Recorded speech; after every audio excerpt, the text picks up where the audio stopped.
propice au bonheur, c'est trop vite dit. Par bonheur, j'entends une situation existentielle qui est le fruit d'un long travail personnel. Par conséquent, une société ne peut se fixer comme but le bonheur au sens plein que si elle se fixe en même temps, comme tâche, l'éducation des citoyens.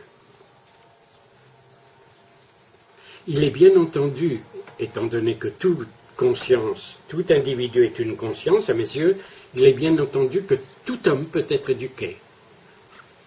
Mais il faut qu'il soit éduqué.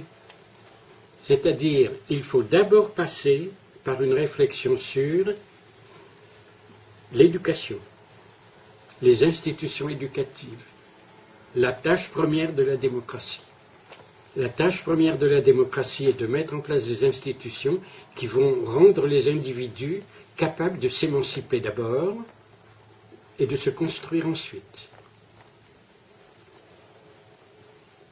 Mais la démocratie ne se consacrera pleinement à cette tâche que si elle est clairement et fortement convaincue du but lointain. Et ce but lointain doit être le bonheur. Mais le bonheur tel que je l'entends, un bonheur, on va dire un bonheur intense, à la fois corporel et spirituel.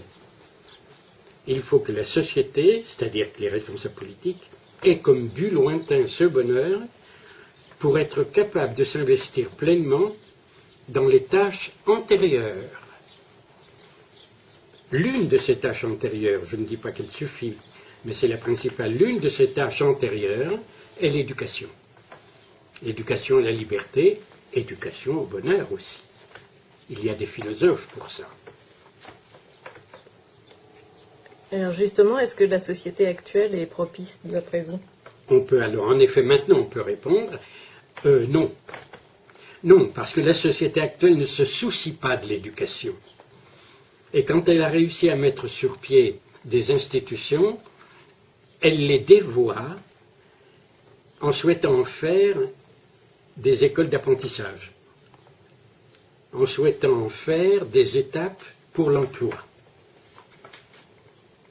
C'est-à-dire qu'on massacre la culture gratuite pour elle-même, on veut seulement une formation professionnelle, et on réduit, autrement dit, le champ de réflexion, le champ existentiel des individus. On en fait tout de suite des professionnels de leur future profession, c'est-à-dire des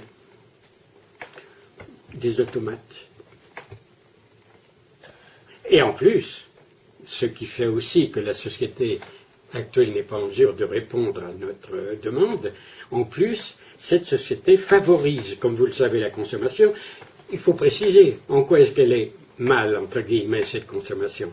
C'est qu'elle abétit l'individu, elle le réduit. Elle le réduit à des moments instantanés, apparemment plaisants, mais fugitifs et fragiles.